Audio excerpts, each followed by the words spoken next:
Orden y argumento en la oración.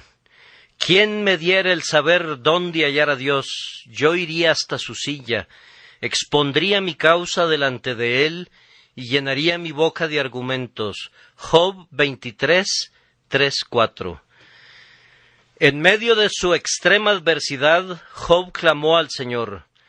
El deseo vehemente de un hijo afligido de Dios es ver el rostro de su padre una vez más. Su primera oración no es: «Oh, que pudiera ser curado de la enfermedad que ahora encona todo mi cuerpo». Ni siquiera es: «Oh, que pudiese ver a mis hijos arrebatados de las fauces del sepulcro y mi propiedad recuperada de las manos del despojador». Mas su primer y más predominante clamor es: «¿Quién me diera el saber dónde hallar a Dios? Yo iría hasta su silla». Los hijos de Dios corren a su hogar cuando se aproxima la tormenta.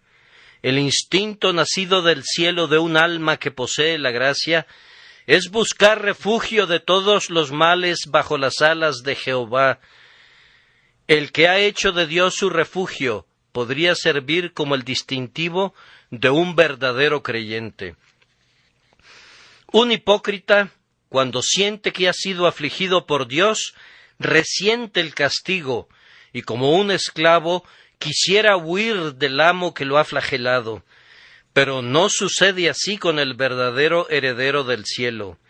Él besa la mano que lo golpeó y busca protegerse de la vara en el seno de ese mismo Dios que le miró con ceño. Ustedes podrán observar que el deseo de comunión con Dios se intensifica cuando fracasan todas las otras fuentes de consuelo. Cuando Job vio al principio a sus amigos a la distancia, pudo haber albergado una esperanza de que su amable consuelo y su compasiva ternura mitigarían la agudeza de su dolor. Pero al poco tiempo que comenzaron a hablar, Job clamó en amargura: «Consoladores molestos sois todos vosotros». Ellos pusieron sal en sus heridas y derramaron combustible sobre la llama de su aflicción. Agregaron la hiel de sus recriminaciones al ajenjo de sus dolores. Una vez anhelaron bañarse al sol de la radiante sonrisa de Job, y ahora se atrevían a cubrir de sombras su reputación de manera poco generosa e inmerecida. Ay del hombre cuando su copa de vino lo engaña con vinagre y su almohada le clava sus espinas. El patriarca se apartó de sus apesadumbrados amigos y miró a lo alto, al trono celestial, de la misma manera que el viajero se olvida de su cantimplora y se dirige con premura al pozo. Dice adiós a las esperanzas terrenales y clama: «¿Quién me diera el saber dónde hallar a Dios?». Hermanos míos, nada nos enseña mejor la maravilla del Creador que el aprendizaje del vacío de todo lo demás.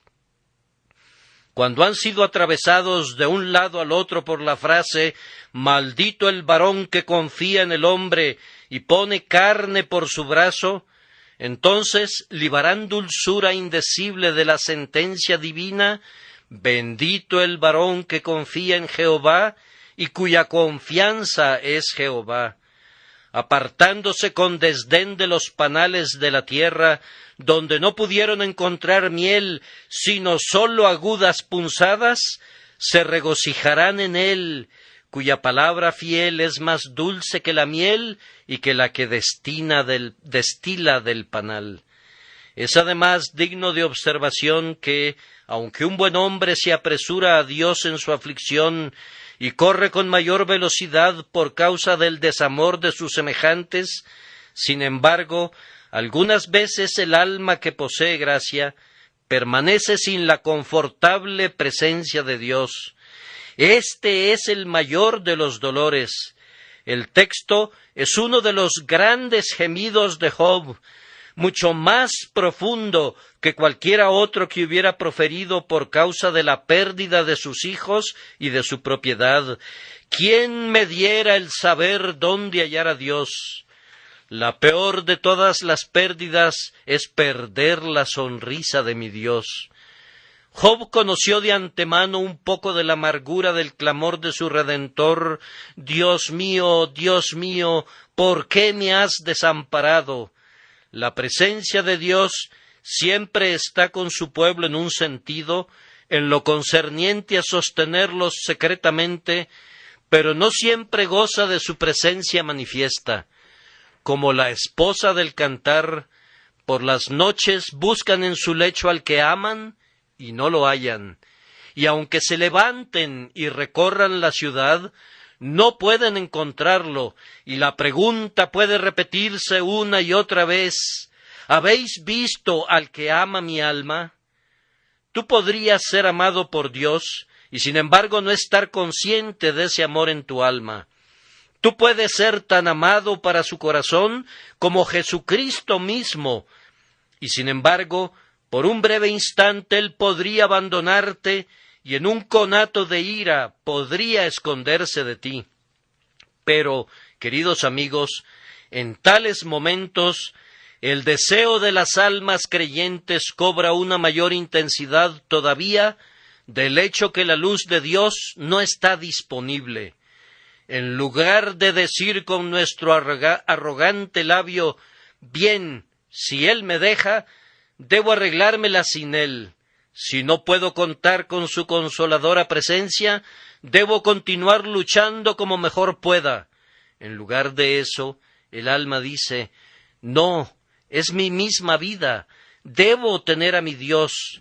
Yo perezco, yo me hundo en el cieno profundo donde no hay apoyo, y nada sino el brazo de Dios me puede liberar. El alma que posee gracia se entrega con un doble celo a encontrar a Dios, y eleva al cielo con mayor frecuencia y fervor sus gemidos, sus súplicas, sus sollozos y sus suspiros. ¿Quién me diera el saber dónde hallar a Dios? La distancia o el trabajo no son nada. Si el alma sólo supiera dónde ir, pronto saltaría por encima de la distancia. No pone condiciones acerca de montañas o ríos, sino que está resuelta a ir hasta su silla, si supiera dónde hallar a Dios. Mi alma hambrienta atravesaría paredes de piedra o escalaría las murallas almenadas del cielo para llegar hasta su Dios, y aunque hubiesen 7 infiernos entre él y yo, me enfrentaría a las llamas si pudiera llegar a él, sin sentirme intimidado si sólo tuviera la probabilidad de estar al fin en su presencia y sentir el deleite de su amor. Me parece que ese es el estado mental en el que Job pronunció las palabras ante nuestra consideración. Pero no podemos detenernos en este punto, pues el propósito del sermón de hoy nos invita a seguir adelante. Parecería que el fin de Job, al desear la presencia de Dios, era poder orar a Él. Había orado, pero necesitaba orar como en la presencia de Dios. Él deseaba argumentar como delante de alguien que Job sabía que le oiría y le ayudaría. Anhelaba exponer su propio caso delante de la silla del juez imparcial, delante del propio rostro del infinitamente sabio Dios. Él quería apelar la injusta sentencia emitida por sus amigos en los tribunales inferiores y hacerlo ante la Corte Suprema de Justicia del Rey, la Corte Suprema del Cielo, y allí, decía Job, expondría mi causa delante de él y llenaría mi boca de argumentos. En este último versículo, Job nos enseña cómo pretendía argumentar e interceder con Dios. Por decirlo así, nos revela los secretos de su alcoba y descubre el arte de la oración. Somos admitidos a la comunidad de suplicantes. Se nos muestra el arte y el misterio de la argumentación. Se nos enseña aquí el oficio bendito y la ciencia de la oración. y si esta mañana, durante la siguiente hora, podemos constituirnos en dedicados aprendices de Job y podemos recibir una lección del maestro de Job, podríamos adquirir mucha destreza en la intercesión con Dios. Dos cosas son manifiestas aquí como necesarias en la oración: ordenar nuestra causa y llenar de argumentos nuestra boca. Hablaremos de estas dos cosas y luego, si aprendemos correctamente la lección, obtendremos un bendito resultado. Primero, es necesario que nuestro caso sea ordenado delante de Dios. Hay una noción común que la oración es algo muy fácil, un tipo de actividad común que puede hacerse de cualquier manera, sin mayor cuidado ni esfuerzo. Algunos piensan que todo lo que tienes que hacer es tomar un libro y completar un cierto número de palabras muy excelentes, y ya has orado, y vuelves a poner el libro en su lugar. Otros suponen que usar un libro es algo supersticioso y que más bien debes repetir frases improvisadas, frases que vengan a tu mente en torrentes, como un hato de cerdos o una jauría de galgos, y que cuando las hubieres expresado con escasa atención a lo dicho, ya habrías orado. Ahora, ninguno de estos modos de oración fueron adoptados por los santos del pasado. Ellos tenían a la oración en un concepto mucho más alto del que tienen muchas personas hoy en día. Parece que era un asunto trascendental para ellos, un ejercicio largamente practicado, en el que algunos de ellos alcanzaron gran eminencia, y por esa causa fueron singularmente bendecidos.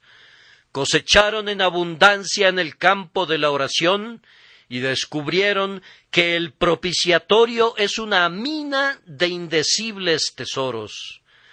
Los santos de la antigüedad solían ordenar su causa delante de Dios, igual que Job, es decir, como un demandante que va a la corte, no se presenta allí con la idea de argumentar su caso de sopetón, sino que entra al salón de audiencias con su caso bien preparado, habiendo más bien aprendido cómo debe comportarse en la presencia del ser grandioso ante quien está apelando. Es recomendable acercarse a la silla del Rey de Reyes, en la medida de lo posible, con una preparación y meditación previas, sabiendo qué es lo que vamos a hacer, dónde nos encontramos y qué es lo que deseamos obtener. En tiempos de peligro y de apuro podemos acudir con premura a Dios tal como nos encontremos, como la paloma se cobija en la grieta de la roca aunque sus plumas se desaliñen. Pero en tiempos ordinarios no debemos acercarnos con un espíritu que no esté preparado, así como un niño no se presenta ante su padre en la mañana mientras no se haya lavado su cara.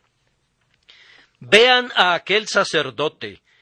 Tiene que ofrecer un sacrificio, pero no se apresura al atrio de los sacerdotes y no degüella al becerro con la primera chuela de la que pueda poner mano, sino que cuando se levanta, lava sus pies en la fuente de bronce, se viste y se adorna con su vestimenta sacerdotal, luego va al altar con su víctima adecuadamente partida de acuerdo a la ley, y se cuida de obedecer el mandamiento hasta sus más mínimos detalles, tales como dónde colocar la grosura y el hígado y los riñones, y luego toma de la sangre colocada en un tazón y la derrama en el lugar apropiado al pie del altar, no simplemente arrojándola como se le antoje, ni enciende el fuego como una llama común, sino con el fuego sagrado proveniente del altar.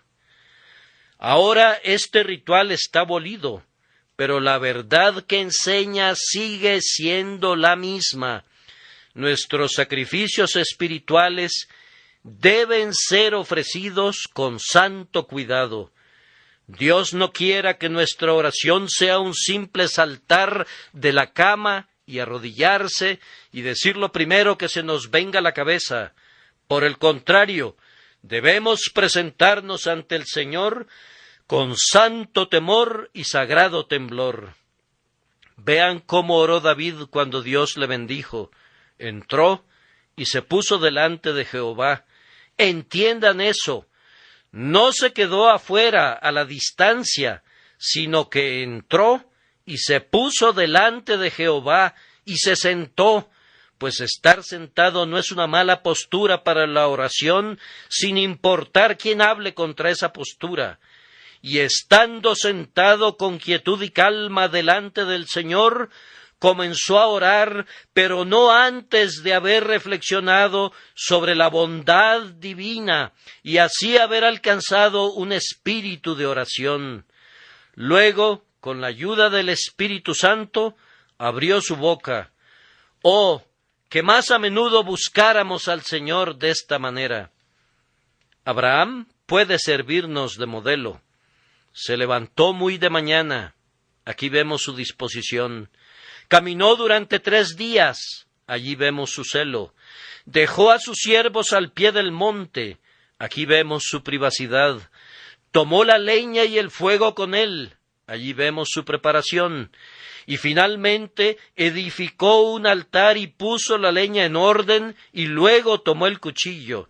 Aquí vemos el devoto cuidado de su adoración. David lo expresa así: «Oh Jehová, de mañana oirás mi voz, de mañana me presentaré delante de ti y esperaré». Expresión que a menudo he explicado como significando que él juntaba sus pensamientos como hombres de guerra, o que apuntaba sus oraciones como si fuesen flechas. No tomaba la flecha y la ponía en el arco y disparaba, y disparaba, y disparaba a cualquier lado, sino que después que había sacado la flecha elegida y la había colocado en la cuerda, apuntaba cuidadosamente, miraba cuidadosamente al centro del blanco, mantenía su ojo fijo en él, apuntando con su oración, y luego tensaba la cuerda con toda su fuerza y disparaba la flecha, y luego, cuando la flecha había abandonado su mano, ¿qué decía? Esperaré. Esperaba para ver a dónde se había clavado la flecha, para ver qué efecto había tenido, pues él esperaba una respuesta a sus oraciones, y no era como muchos que escasamente piensan en sus oraciones una vez que las han dicho. David sabía que tenía un compromiso delante de él, que requería de todos sus poderes mentales. Reunía todas sus facultades y hacía su trabajo de una manera concienzuda, como alguien que creía en un trabajo que tendría éxito. Nosotros debemos arar cuidadosamente y orar cuidadosamente. Entre mejor sea el trabajo, mayor atención requiere. Estar ansioso en el taller y despreocupado en el aposento es un poco menos que blasfemia, pues es una insinuación que cualquier cosa será aceptable para Dios, pero que el mundo debe recibir lo mejor nuestro. Si alguno preguntara qué orden debiera seguirse en la oración, no estoy a punto de darle un esquema como los que han esbozado muchos, en los que la adoración, la confesión, la petición, la intercesión y el orar a Dios están arreglados sucesivamente. No estoy persuadido que un orden así provenga de la autoridad divina. No es a un simple orden mecánico al que me estoy refiriendo, ya que nuestras oraciones serán igualmente aceptables y posiblemente serán igualmente adecuadas en cualquier forma, pues hay ejemplos de oraciones en variadas formas en el Antiguo y en el Nuevo Testamento. El verdadero orden espiritual de la oración me parece que consiste en algo más que el simple arreglo. Es sumamente adecuado para nosotros que sintamos que estamos haciendo algo real, que estamos a punto de dirigirnos a Dios, a quien no podemos ver, pero que realmente está presente, a quien no podemos tocar ni oír, ni que podemos percibir con nuestros sentidos, pero que, sin embargo, está tan ciertamente con nosotros como si estuviésemos hablando con un amigo de carne y hueso como nosotros mismos. Sintiendo la realidad de la presencia de Dios, nuestra mente será conducida por la gracia divina a un estado de humildad. Nos sentiremos como Abraham cuando dijo: «He aquí, ahora que he comenzado a hablar a mi Señor, aunque soy polvo y ceniza».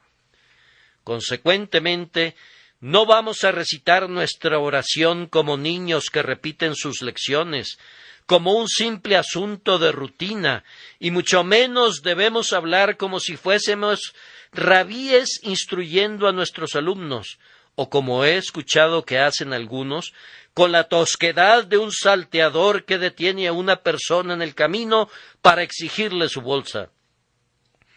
Debemos ser humildes, pero arrojados pedidores, humildemente importunando a la misericordia por medio de la sangre del Salvador.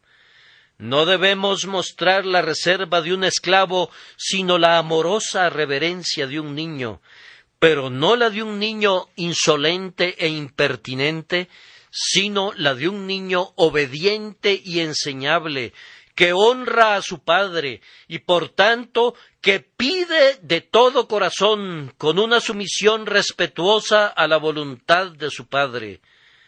Cuando siento que estoy en la presencia de Dios y asumo mi legítima posición en esa presencia, lo siguiente que necesitaré reconocer es que no tengo ningún derecho a lo que estoy pidiendo y no puedo esperar obtenerlo excepto como un don de la gracia, y debo recordar que Dios limita el canal a través del cual me dará misericordia. Él me la dará por medio de su amado Hijo. Entonces debo ponerme bajo el amparo del grandioso Redentor.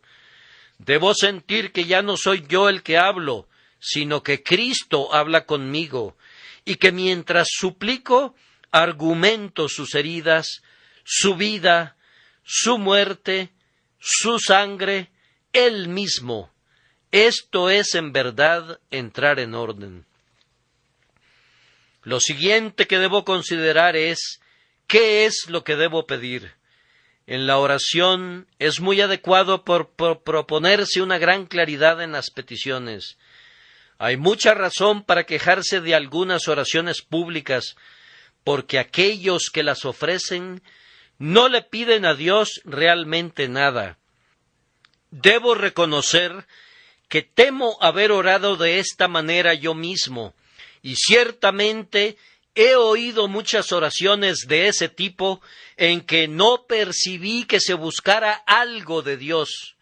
Había mucho de una expresión muy excelente en materia doctrinal y práctica, pero casi nada de peticiones, y lo poco que había estaba en un estado nebuloso, caótico e informe. Pero me parece a mí que la oración debe ser clara, y la petición debe ser definida y clara, porque la mente se ha dado cuenta de la evidente necesidad de lo pedido y por tanto debe suplicar por ello. Es bueno no andarse con rodeos en la oración, sino que debemos ir directamente al grano. Me gusta esa oración de Abraham: ojalá Ismael viva delante de ti. Está allí el nombre y la persona por la que se ora y la bendición deseada, todo contenido en unas cuantas palabras: ojalá Ismael viva delante de ti. Muchas personas habrían usado una expresión vaga de este tipo: oh, que nuestro bien amado retoño sea considerado con el favor que tú tienes para con aquellos, etc. Digan Ismael si quieren decir Ismael. Exprésenlo en palabras sencillas delante del Señor. Algunas personas ni siquiera pueden orar por el ministro sin usar circunloquios que conducen a los demás a pensar que se trata del ministril de la parroquia o de alguien que no tiene mayor importancia para ser mencionado específicamente. ¿Por qué no somos muy claros y decimos lo que queremos decir, queriendo decir lo que decimos? Ordenar nuestra causa nos proporcionaría mayor claridad mental. No es necesario, mis queridos hermanos, cuando estemos en el aposento, pedir por toda cosa buena concebible. No es necesario ensayar el catálogo de cada necesidad que ustedes puedan tener, o que hayan tenido, o que vayan a tener. Pidan por lo que necesiten ahora, y como regla limítense a su necesidad actual. Pidan por su pan de cada día, lo que necesitan ahora.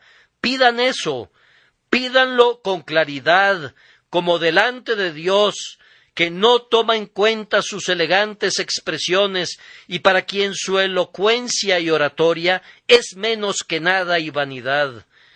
Tú estás delante del Señor, que tus palabras sean pocas, pero que tu corazón sea fervoroso.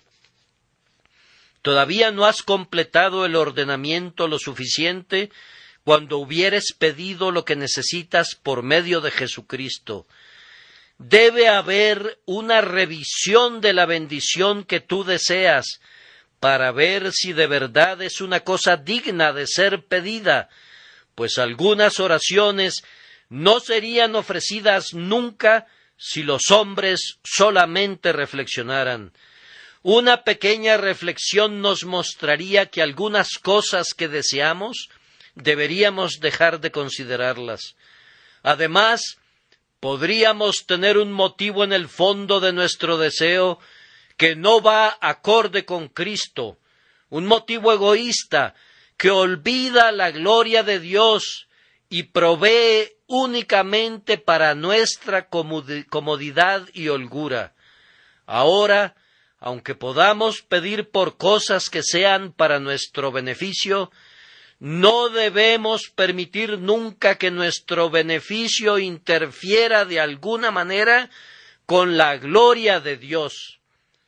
Con la oración aceptable debe mezclarse la santa sal de la sumisión a la voluntad divina. Me gusta el dicho de Lutero: Señor, quiero que hagas mi voluntad ahora. ¿Cómo? Dirás. ¿Te gusta esa expresión? Sí, me gusta, porque la siguiente frase es: quiero que hagas mi voluntad, pues yo sé que mi voluntad es tu voluntad.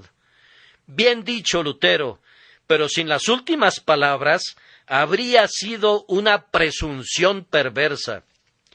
Cuando estamos seguros de que lo que pedimos es para la gloria de Dios, entonces, si tenemos poder en la oración, podemos decir: no te dejaré si no me bendices. Podemos llegar a tratos cercanos con Dios y, como Jacob con el ángel, podemos llegar a la lucha y buscar derribar al ángel antes de ser enviados de regreso sin la bendición. Pero debemos tener muy claro, antes de llegar a términos como esos, que lo que estamos buscando es realmente para la honra del Señor. Pongan estas tres cosas juntas: la profunda espiritualidad que reconoce a la oración como una conversación real con el Dios invisible, mucha claridad, que es la realidad de la oración, pidiendo aquello que sabemos que necesitamos, y con todo ello mucho fervor, creyendo que la petición es necesaria y por tanto resueltos a obtenerla si puede ser obtenida mediante la oración, y sobre todo ello completa sumisión aceptando en todo la voluntad del Señor. Mezclen todos estos ingredientes y podrán tener una clara idea de lo que significa ordenar su causa delante del Señor. Sin embargo, la oración misma es un arte que únicamente el Espíritu Santo puede enseñarnos. Él es el dador de toda oración. Oren para poder orar. Oren hasta que puedan orar. Oren para recibir ayuda para orar, y no renuncien a la oración porque no puedan orar, pues precisamente cuando piensas que no puedes orar, es cuando estás orando más. Y algunas veces, cuando no tienes ningún tipo de consuelo en tus súplicas, es cuando tu corazón todo quebrantado y abatido está realmente luchando y verdaderamente prevaleciendo con el Altísimo. La segunda parte de la oración es llenar la boca de argumentos. No llenar la boca con palabras ni buenas frases, ni bellas expresiones, sino llenar la boca con argumentos. Los antiguos santos solían argumentar en la oración. Cuando llegamos a la puerta de la misericordia, los argumentos eficaces son los golpes del aldabón que hacen que se abra la puerta. ¿Cuál es la razón de utilizar argumentos? Esa es la primera pregunta. La respuesta es: ciertamente no es porque Dios sea lento en dar, no porque podamos cambiar el propósito divino, no porque Dios necesite ser informado de cualquier circunstancia con relación a nosotros o a cualquier cosa en conexión con la misericordia solicitada. Los argumentos a ser usados son para nuestro propio beneficio, no para el suyo. Él requiere que argumentemos con Él y que expresemos nuestras sólidas razones, como dijo Isaías, porque esto mostrará que sentimos el valor de la misericordia. Cuando un hombre busca argumentos para una cosa, es porque le da importancia a eso que está buscando. Además, nuestro uso de argumentos nos enseña la base sobre la cual obtenemos la bendición. Si un hombre se acercara con el argumento de su propio mérito, nunca tendría éxito. El argumento exitoso está siempre fundado en la gracia, y de esta manera el alma que argumenta sobre esta base es conducida a entender intensamente que es por gracia y solamente por gracia que un pecador obtiene algo del Señor. Además, el uso de argumentos tiene el propósito de agitar nuestro fervor. El hombre que usa un argumento con Dios adquirirá mayor fuerza para usar el siguiente, y usará el siguiente con mayor poder todavía, y el siguiente con más fuerza todavía. Las mejores oraciones que he oído jamás en nuestras reuniones de oración son aquellas que han estado saturadas de argumentos. Algunas veces mi alma se ha derretido grandemente cuando he escuchado a hermanos que han venido delante de Dios sintiendo que la misericordia era realmente necesaria y que debían recibirla, pues primero argumentaron con Dios que la otorgara por esta razón, y luego por una segunda, y luego por una tercera, y luego por una cuarta y una quinta, hasta que despertaron el fervor de la asamblea entera. Hermanos míos, no hay ninguna necesidad de oración en lo concerniente a Dios, pero cuánta necesidad hay de oración en cuanto a nosotros mismos. Si no fuésemos constreñidos a orar, me pregunto si podríamos vivir siquiera como cristianos. Si las misericordias de Dios nos llegasen sin ser solicitadas, no serían ni la mitad de útiles como lo son ahora, cuando tienen que ser buscadas, pues ahora recibimos una doble bendición, una bendición al obtenerla y una bendición al buscarla. El propio acto de orar es una bendición. Orar es, por decirlo así, como darse un baño en un fresco arroyo susurrante para escapar del sol veraniego de la tierra. Orar es remontarse sobre alas de águilas por encima de las nubes y llegar al claro cielo donde mora Dios.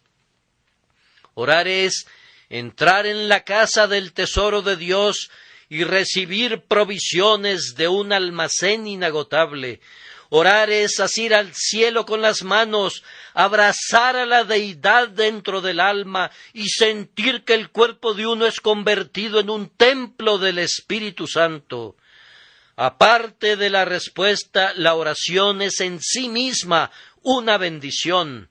Orar, hermanos míos, es deshacernos de las cargas, es librarnos de nuestros harapos, es sacudirnos de nuestras enfermedades, es ser llenados de vigor espiritual, es alcanzar el punto más elevado de la salud cristiana.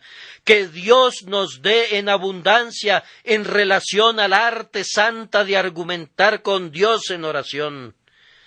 La parte más interesante de nuestro tema está todavía ante nosotros. Es un rápido sumario y un catálogo de unos cuantos de los argumentos que han sido usados con gran éxito con Dios. No puedo darles una lista completa. Eso requeriría un tratado como los que escribe el maestro John Owen. En la oración es recomendable argumentar con Jehová sus atributos. Abraham hizo lo propio cuando recurrió a la justicia de Dios. Había que suplicar por Sodoma y Abraham comienza: quizá haya 50 justos dentro de la ciudad. ¿Destruirás también y no perdonarás al lugar por amor a los 50 justos que estén dentro de él? Lejos de ti el hacer tal, que hagas morir al justo con el impío. Nunca tal hagas. El juez de toda la tierra ¿no ha de hacer lo que es justo? Aquí comienza la lucha. Fue un poderoso argumento mediante el cual el patriarca agarró la mano izquierda del Señor y la atajó justo cuando el rayo estaba a punto de caer. Pero vino una respuesta a eso. Le fue sugerido que esto no libraría a la ciudad. Y ustedes notan cómo el buen hombre, presionado intensamente, retrocede unos cuantos centímetros. Cuando ya no pudo asirse más de la justicia, tomó la diestra de la misericordia de Dios, y eso le dio un maravilloso apoyo. Cuando preguntó que si hubiera tan solo 10 justos allí, la ciudad podría ser librada. Por tanto, ustedes y yo podemos recurrir en cualquier momento a la justicia, la misericordia, la fidelidad, la sabiduría, la longanimidad, la ternura de Dios, y descubriremos que cada atributo del Altísimo es, por decirlo así, un gran ariete con el cual podemos abrir las puertas del cielo. Otra poderosa pieza de artillería en la batalla de la oración es la promesa de Dios.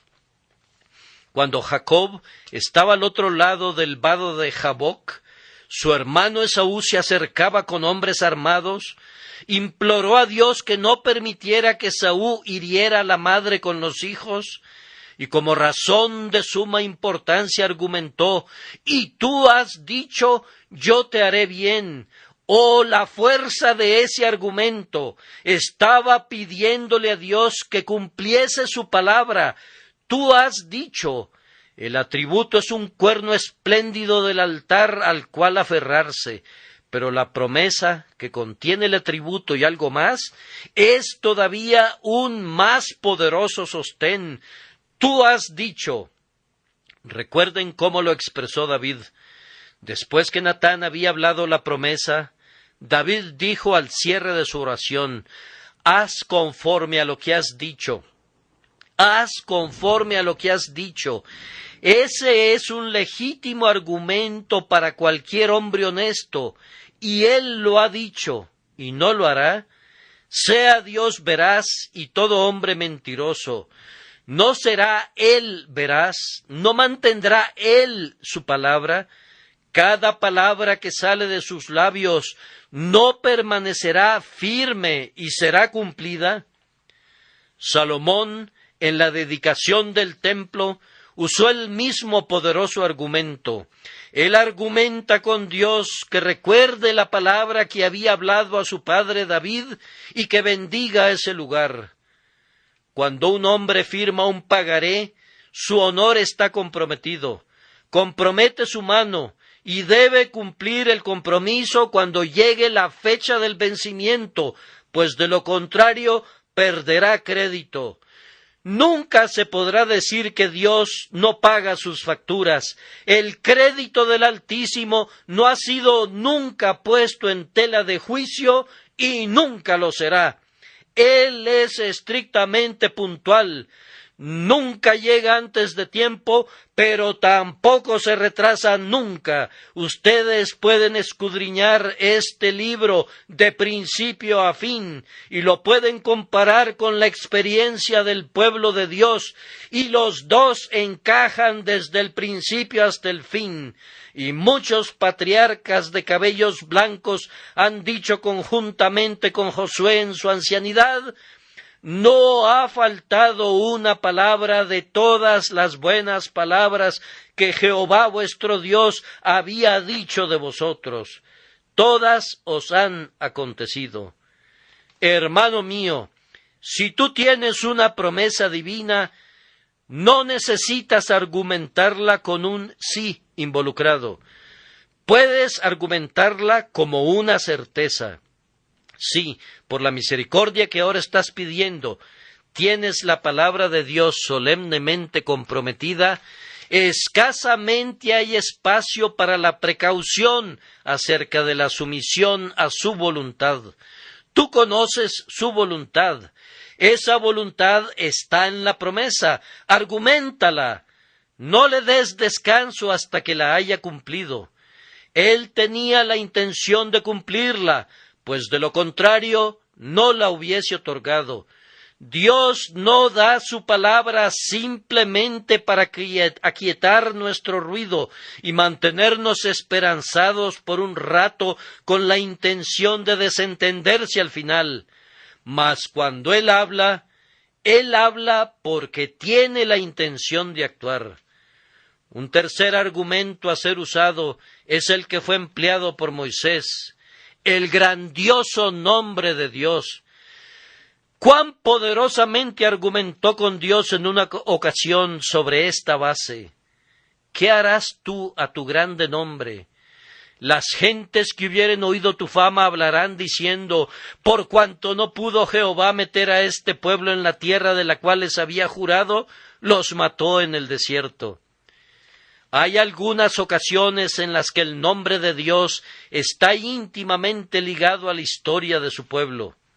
Algunas veces, confiando en una promesa divina, un creyente será conducido a tomar un cierto curso de acción. Ahora, si el Señor no cumpliera su promesa, no solamente el creyente sería engañado, sino que el mundo perverso que lo contempla diría: ¡ajá, ajá! ¿Dónde está tu Dios? Tomen el caso de nuestro respetado hermano, el señor Müller de Bristol. Todos estos años él ha declarado que Dios oye la oración, y firme en esa convicción se ha lanzado a construir casa tras casa para el sostenimiento de huérfanos. Ahora, yo puedo muy bien concebir que, si él fuese conducido al punto de falta de recursos para el mantenimiento de esos 1,000 o 2,000 niños, él podría usar muy bien el argumento: ¿qué harás tú a tu grande nombre? Y tú, en alguna severa aflicción, Cuando has recibido adecuadamente la promesa, podrías decir: Señor, tú has dicho, en 6 tribulaciones te libraré, y en la 7ª no te tocará el mal. Yo he dicho a mis amigos y vecinos que pongo mi confianza en ti, y si tú no me libras ahora, ¿qué harás tú a tu gran nombre? Levántate, oh Dios, y haz esto, para que tu honra no sea arrojada al polvo. Unido a esto, podemos emplear el argumento adicional de las duras cosas dichas por los maldicientes. Ezequías hizo muy bien cuando tomó la carta del Rabsaces y la extendió delante del Señor. ¿Le ayudará eso? Está llena de blasfemia. ¿Le ayudará eso? ¿Dónde está el Dios de Amat y Arfad? ¿Dónde está el Dios de Sefarbaim? ¿Dónde están los dioses de las ciudades que he destruido? No os engañe Ezequías al decir: Jehová nuestro Dios nos librará. ¿Acaso tiene eso algún efecto? Oh, sí, fue algo bendito que el Rabsaces hubiera escrito esa carta, pues provocó al Señor a ayudar a su pueblo. A veces el Hijo de Dios se regocija cuando ve a sus enemigos totalmente fuera de sus casillas y teniendo que recurrir a la maledicencia. Ahora dice: han denostado al propio Señor. No solo han arremetido contra mí, sino contra el propio Altísimo. Ahora no es más el pobre e insignificante Ezequías con su pequeño grupo de soldados, sino que es Jehová, el Rey de los ángeles, quien ha venido a combatir contra el Rabsaces. Ahora, ¿qué harás tú, oh jactancioso soldado de Sennacherib? ¿Acaso no serás completamente destruido, puesto que el propio Jehová ha entrado en el conflicto? Todo el progreso que es alcanzado por el papado, todas las cosas erróneas dichas por los ateos especulativos y cosas semejantes, deben ser usadas por los cristianos como un argumento con Dios. ¿Por qué Él debe ayudar al Evangelio? Señor, mira cómo vituperan el Evangelio de Jesús. Alarga tu diestra desde tu pecho, oh Dios, pues te están desafiando. El anticristo se mete en el lugar donde tu Hijo fue una vez honrado, y desde los propios púlpitos donde el Evangelio fue predicado una vez, el papado es declarado: levántate, oh Dios, despierta tu celo, que arda tu sagrada pasión.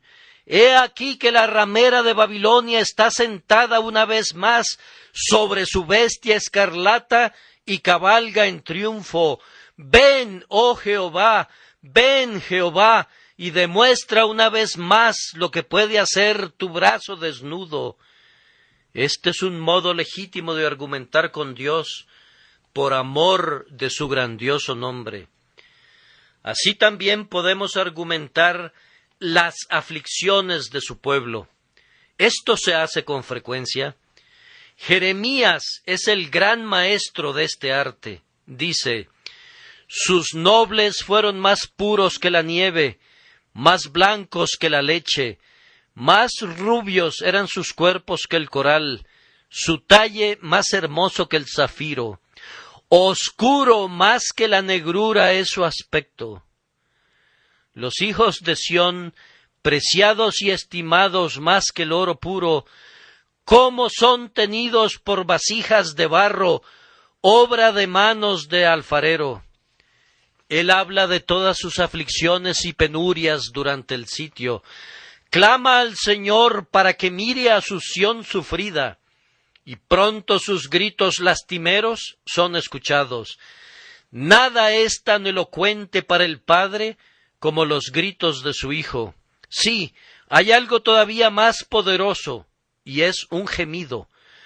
Cuando el niño está tan enfermo que ya ha dejado de llorar y yace gimiendo con ese tipo de gemido que indica un sufrimiento extremo y una intensa debilidad, ¿quién puede resistir ese gemido?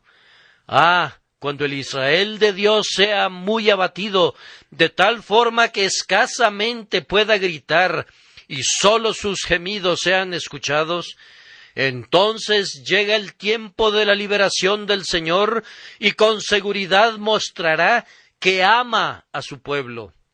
Queridos amigos, siempre que ustedes sean conducidos a la misma condición, ustedes pueden argumentar sus gemidos, y cuando vean a una iglesia muy abatida, pueden usar sus aflicciones como un argumento para pedir a Dios que regrese y salve al remanente de su pueblo.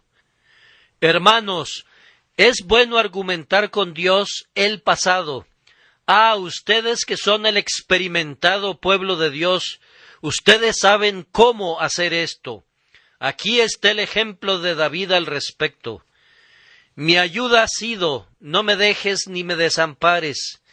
Él argumenta la misericordia de Dios desde los días de su juventud. Él habla de estar cimentado en su Dios desde su propio nacimiento, y luego argumenta, aún en la vejez y las canas, oh Dios, no me desampares.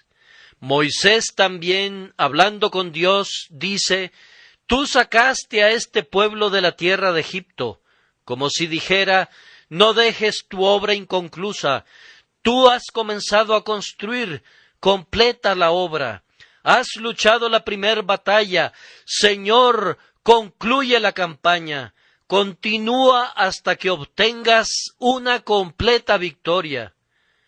Cuán a menudo hemos clamado en nuestra tribulación, Señor, tú me libraste en tal y tal terrible prueba, cuando parecía que no había ayuda disponible.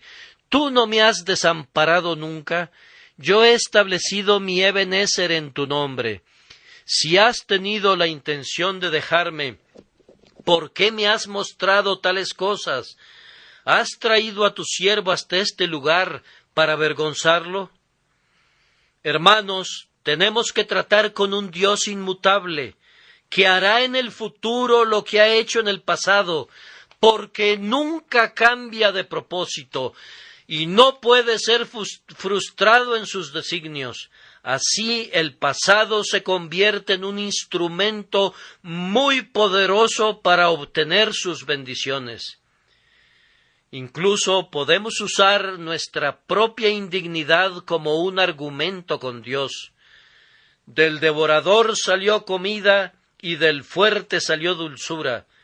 David en un lugar argumenta así: por amor de tu nombre, oh Jehová, perdonarás también mi pecado, que es grande. Ese es un modo muy singular de razonar, pero interpretado significa, Señor, ¿por qué habrías de andar haciendo cosas pequeñas? Tú eres un gran Dios, y aquí está un gran pecador. Hay en mí las condiciones para la manifestación de tu gracia. La grandeza de mi pecado me convierte en una plataforma para la grandeza de tu misericordia. Que sea vista en mí la grandeza de tu amor. Moisés parece tener en mente lo mismo cuando pide a Dios que muestre su gran poder perdonando a su pueblo pecador. El poder con el que Dios se reprime a sí mismo es en verdad grandioso. Oh hermanos y hermanas, existe tal cosa como escurrirse al pie del trono, encorvarse y clamar, oh Dios, no me quiebres, yo soy una caña cascada, oh no pises sobre mi pequeña vida, ahora es como un pábilo que humea. ¿Me perseguirás? ¿Saldrás, como dijo David, tras un perro muerto, tras una pulga? ¿Me acosarás como una hoja que se lleva la tempestad? ¿Me pondrás guarda como si yo fuera un vasto mar o un monstruo marino? No, sino que debido a que soy muy poca cosa, y porque la grandeza de tu misericordia puede ser mostrada en un ser tan insignificante y sin embargo tan vil, por eso, oh Dios, ten misericordia de mí. Hubo una ocasión cuando la propia deidad de Jehová hizo una triunfante argumentación para el profeta Elías. En esa augusta ocasión, cuando él les había pedido a sus adversarios que vieran si su Dios podía responderles enviando fuego, pocos se podrían imaginar la excitación que debe haber existido ese día en la mente del profeta. Con qué áspero sarcasmo se burlaba de ellos. Gritad en alta voz, porque Dios es. Quizá esté meditando, o tiene algún trabajo, o va de camino, tal vez duerme, y hay que despertarle. Y conforme se sajaban con cuchillos y brincaban sobre el altar, ¡oh, el desprecio con que ese hombre de Dios debe haber seguido sus impotentes esfuerzos y sus denodados pero inútiles gritos! Pero consideren cómo debe haber palpitado su corazón de no haber sido por la fortaleza de su fe, cuando se dirigió al altar de Dios que estaba arruinado y puso la leña en orden y mató al buey. Óiganlo gritar: derramen agua sobre todo. No deben tener sospechas que estoy ocultando el fuego. Derramen agua sobre la víctima. Cuando lo vieron hecho, les ordena: hacedlo otra vez. Y lo hicieron otra vez. Y luego dijo aún: hacedlo la tercera vez. Y cuando todo estaba cubierto de agua, empapado y saturado por completo, se levanta y clama a Dios: oh Dios, sea hoy manifiesto que tú eres Dios. Así que todo fue puesto a prueba. La propia existencia de Jehová había sido puesta en juego, por decirlo así, por este valeroso profeta delante de los ojos de los hombres. Pero cuán bien fue escuchado el profeta. Descendió el fuego y devoró no únicamente el sacrificio, sino que incluso la leña y las piedras y el agua que estaba en la zanja, pues Jehová Dios había respondido la oración de su siervo. Algunas veces podemos hacer lo mismo y decirle: oh, por tu deidad, por tu existencia, si en verdad eres Dios, muéstrate para la ayuda de tu pueblo. Finalmente, el grandioso argumento cristiano es los sufrimientos, la muerte, el mérito y la intercesión de Cristo Jesús. Hermanos, me temo que no entendemos qué es lo que tenemos a nuestra disposición cuando se nos permite argumentar con Dios por medio de Cristo. Me encontré este pensamiento el otro día. Era de alguna manera nuevo para mí, pero creo que no debió haberlo sido. Cuando le pedimos a Dios que nos escuche argumentando el nombre de Cristo, usualmente queremos decir: oh Señor, tu amado Hijo merece esto de ti, concédeme esto por sus méritos. Pero si lo supiésemos, podríamos ir más lejos. Suponiendo que ustedes, que mantienen una bodega en la ciudad, me dijeran: Señor, vaya a mi oficina y usando mi nombre diga que deben darle tal y tal cosa. Yo iría y usaría su nombre y debería obtener lo que solicito como un derecho y como un asunto de necesidad. Esto es lo que Jesucristo nos dice virtualmente a nosotros. Si necesitan cualquier cosa de Dios, todo lo que el Padre tiene me pertenece. Vayan y usen mi nombre. Supongan que le dieran a un hombre su chequera con los cheques firmados por ustedes y todos los cheques en blanco para ser llenados como él quisiera.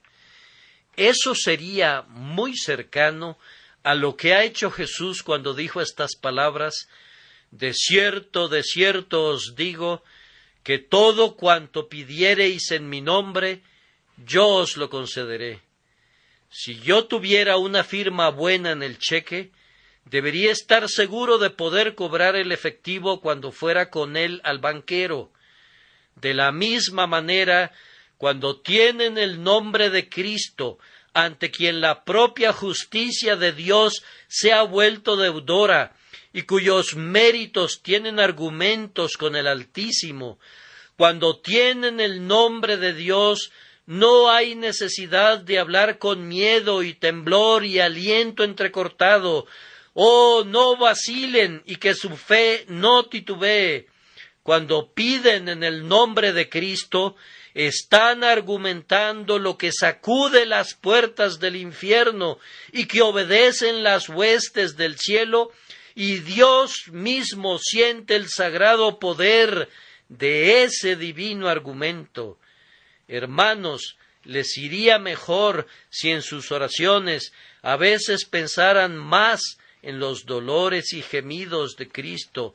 Lleven sus heridas delante del Señor, díganle sus clamores, hagan que los gemidos de Jesús clamen de nuevo desde Getsemaní, y que su sangre hable de nuevo desde el frío Calvario. Habla y dile al Señor que con esos dolores y clamores y gemidos con los cuales argumentas, no puedes aceptar una negativa. Argumentos como estos te favorecerán. Si el Espíritu Santo nos enseña cómo ordenar nuestra causa y cómo llenar nuestra boca con argumentos, el resultado será que tendremos nuestra boca llena de alabanzas. El hombre que tiene su boca llena de argumentos en la oración, pronto tendrá su boca llena de bendiciones en respuesta a la oración. Querido amigo, tienes tu boca llena hoy, ¿no es cierto? ¿De qué la tienes llena? ¿Llena de quejas? Pídele al Señor que enjuague tu boca para limpiar todo ese negro contenido, pues no te servirá de nada y te amargará el vientre uno de estos días. Oh, ten tu boca llena de oración, llena de ella, llena de argumentos de tal forma que no haya espacio para ninguna otra cosa. Luego, acude con esa bendita boca llena y pronto te retirarás con cualquier cosa que le hubieras pedido a Dios. Solo deleítate en Jehová y Él te concederá las peticiones de tu corazón. Se dice, y no sé hasta dónde sea cierto, que la explicación del texto «abre tu boca y yo la llenaré» puede encontrarse en una muy singular costumbre oriental. Se dice que no hace muchos años, yo recuerdo cuando se reportó el incidente, el rey de Persia le ordenó a su noble más destacado, que había hecho algo que le había gratificado grandemente, que abriera su boca, y cuando lo hubo hecho, comenzó a meter en ella perlas, diamantes, rubíes y esmeraldas, hasta que la llenó al máximo de su capacidad, y luego se despidió. Se ha dicho que esto se acostumbra ocasionalmente en las cortes orientales para con los grandes favoritos. Ahora, independientemente de que sea la explicación del texto o no, es una buena ilustración. Dios dice, abre tu boca con argumentos, y luego Él la llenará con invaluables misericordias, con gemas de indecible valor. ¿Acaso un hombre no abriría su boca lo más que pudiera si se la fueran a llenar de esa manera?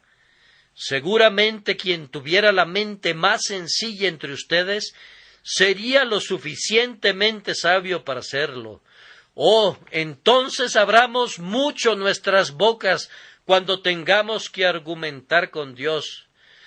Nuestras necesidades son grandes, por tanto, que nuestra petición sea grande y el abastecimiento será grande también. Con Él no sufren de estrechez. Ustedes tienen estrechez en sus propias entrañas. Que el Señor les dé gran capacidad bucal en la oración, gran poder, no en el uso del lenguaje, sino en el empleo de argumentos. Lo que les he estado diciendo a los cristianos es aplicable en gran medida al hombre inconverso. Que Dios te permita ver la fuerza de ello y que acudas raudamente en humilde oración al Señor Jesucristo y que encuentres vida eterna en Él.